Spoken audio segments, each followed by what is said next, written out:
Bonjour à tous, bienvenue sur Top Miniature Automobile. Aujourd'hui on va changer un petit peu de registre. Je vais vous présenter du tuning. Alors je suis pas un grand fan de tuning. Moi j'adore les voitures, mais quand les voitures sont bien faites, voilà, il n'y a aucune raison de ne pas aimer. Donc aujourd'hui je vous présente une Nissan Skyline, une GT-R R32, préparée par Jada Toys au 1.18 dans la série Option D. Donc, vous voyez, Drift, Show, Street. Alors Jada, ils font principalement du 1.24, mais là ils ont sorti, pour ma part, une très belle Skyline. C'est ce qui me fait prendre. Alors je dirais pas que je prendrai toute la série, mais la Skyline, je la trouve vraiment très belle. Surtout en plus la boîte, on la voit entièrement par tous les côtés, et c'est ça vraiment qui m'a fait craquer, parce qu'au moins on pouvait voir la voiture. Oui, rien d'extraordinaire en dessous, mais au moins on pouvait détailler la voiture sans avoir besoin d'ouvrir la boîte.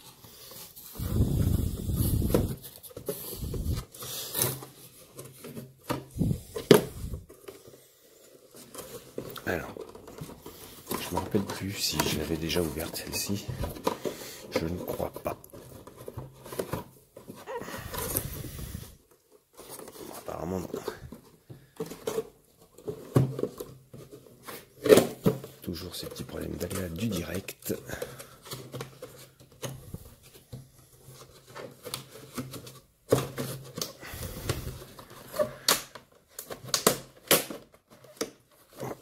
Je l'avais, à ma connaissance, jamais sorti. Voilà. C'est une voiture qui date de quelques années maintenant. 2007. Elle est sortie en 2007. Alors Jada avait fait ce système aussi, pareil, de support, comme ça on pouvait les exposer directement avec.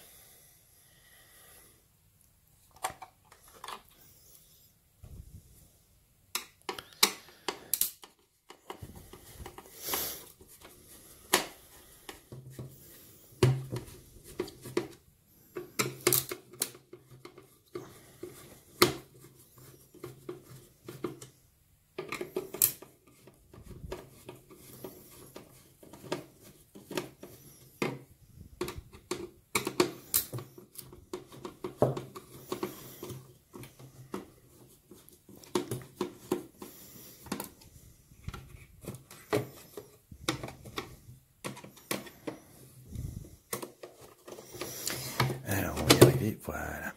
Oh, quand je vous dis que je l'avais pas sorti, donc 4 vis d'un côté, 4 vis de l'autre.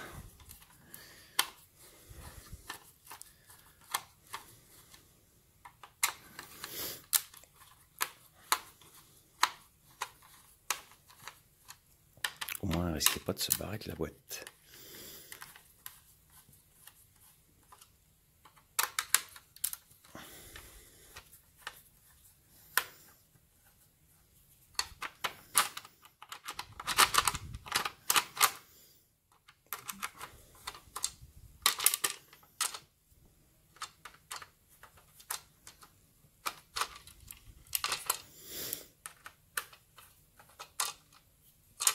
Hop là.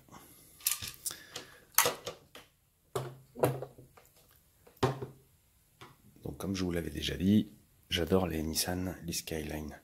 Et celle-ci, malgré sa préparation tuning, est très jolie. Jada a fait vraiment des belles voitures. Alors comme je vous disais, principalement 24, mais le 1.18 est très réussi aussi. La peinture, moi je la trouve magnifique. Ce bleu Spectra Flame est vraiment de toute beauté. Vous voyez le reflet dans le toit, c'est énorme. Il y a un brillant qui est magnifique. Alors le problème c'est quand vous avez les doigts gras, ça laisse des traces. Alors, personnellement, je n'ai rien à dire sur cette voiture de négatif niveau look. Même si je suis pas un grand fan de tuning, je la trouve très réussie. Elle est pas surchargée, elle est pas disproportionnée dans les détails, elle est simple, elle est efficace et honnêtement, ça en fait une très belle voiture. Vous voyez, les jantes ne sont même pas, on va dire, trop disproportionnées par rapport au look réel de ce que ça pourrait donner. Vous avez des pneus taille très basse avec des jantes work noires très bien assorties. Donc pour l'arrière en jette un peu plus profonde que pour l'avant. Donc toujours pareil avec des jantes work. C'est que je ne fais que lire.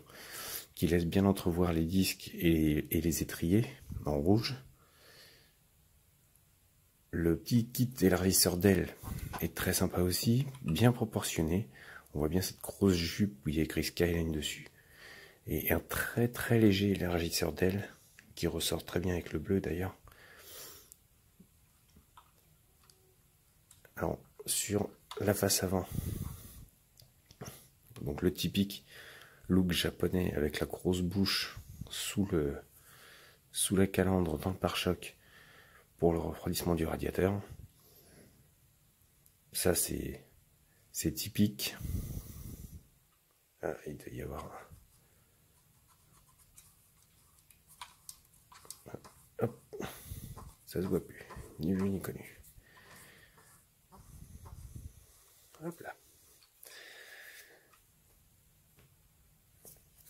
Quand je vous dis qu'il ne faut pas avoir les doigts sales, ça laisse des traces. Donc les sponsors sont bien pris, vous voyez, en plus vous pouvez chercher jadatoys.com.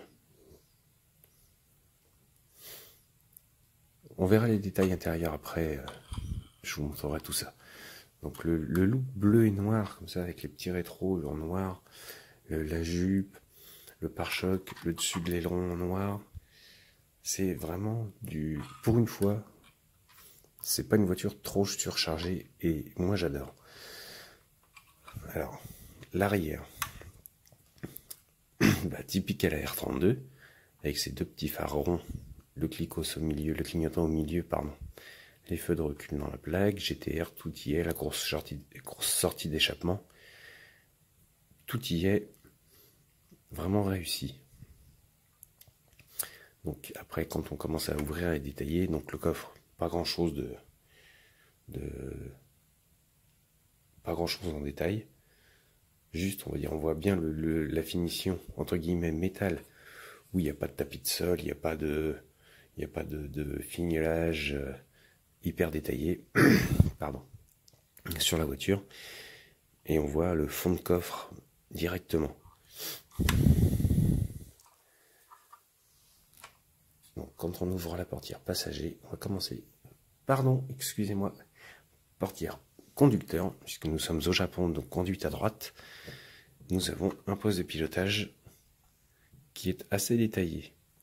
Alors un chrome un petit peu sali. Et donc un arceau-cache chromé, un baquet rouge avec les harnais jaunes, arceau qui vient s'appuyer sur la plage arrière comme on le voit ici. Les harnais viennent sous le siège. Donc pas de banquette arrière, hein, on peut le voir.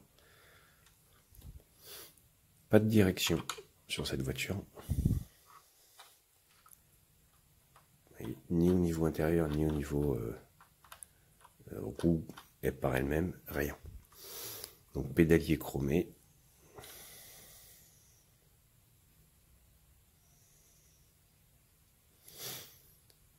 Le tableau de bord est petit. Pas de grosses fioritures.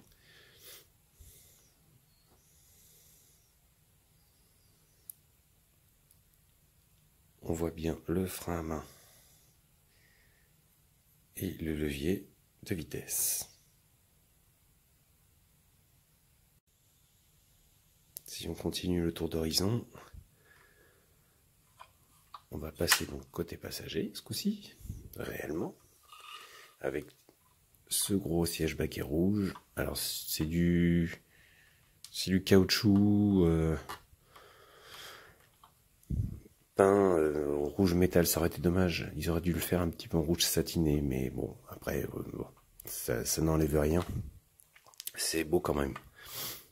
Donc le détail du frein à main en rouge, détail du levier de vitesse en rouge aussi.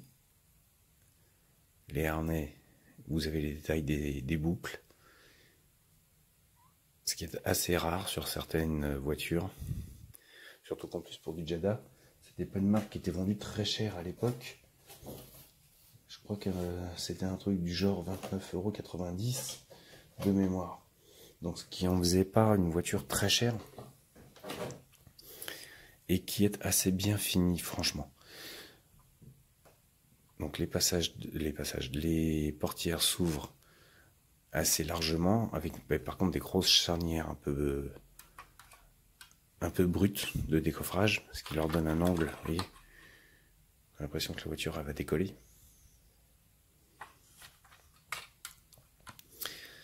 Les petites custodes avec le drapeau américain et japonais, très joli. Les sponsors sont bien répartis. Il n'y a pas d'excès. Il n'y a pas de... Il y a ni trop ni trop peu. Honnêtement, j'aime bien. Alors, j'ai mis mes doigts sur le XS chromé ici. Bon. On voit encore mes gros doigts.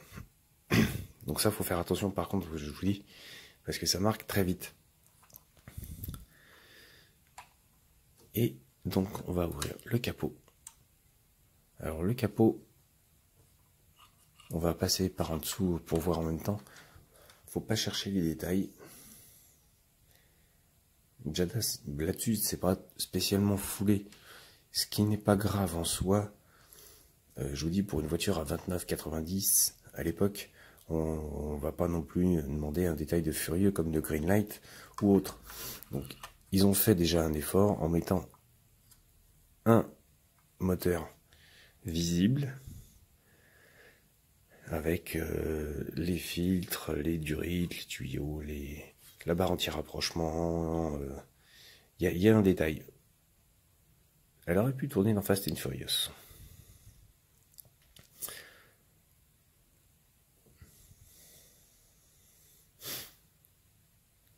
Et on voit bien là. Ils ont fait un bel effort au niveau moteur, même si ça reste superficiel, puisque, comme je vous dis, il n'y a pas de détail à ce niveau-là, mais il y a un beau détail de finition pour le peu qu'ils en présentent, ce qui n'est pas rien. Donc par contre, le capot ne s'ouvre pas énormément. Là, je suis à fond. Vous voyez, les deux grosses charnières, très visibles. Bon. Personnellement, ça gâche pas grand-chose au look. Et en dessous, donc, comme je vous montrais, vous voyez, un fond moulé, pas de détails. Le train avant est moulé, la boîte est moulée, tout est moulé. Il y a juste, on va dire, un semblant de ligne d'échappement chromée qui ressort, mais ce sera tout.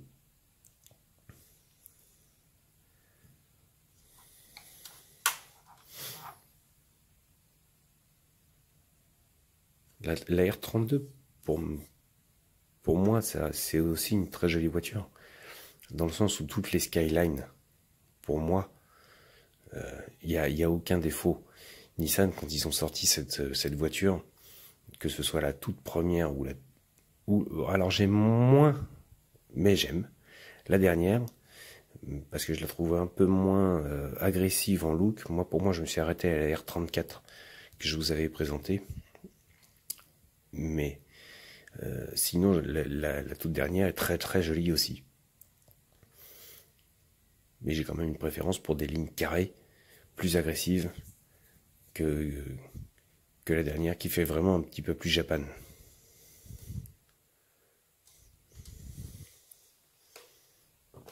Voilà les amis, je vous laisse vous faire votre idée, je vous laisse découvrir la voiture.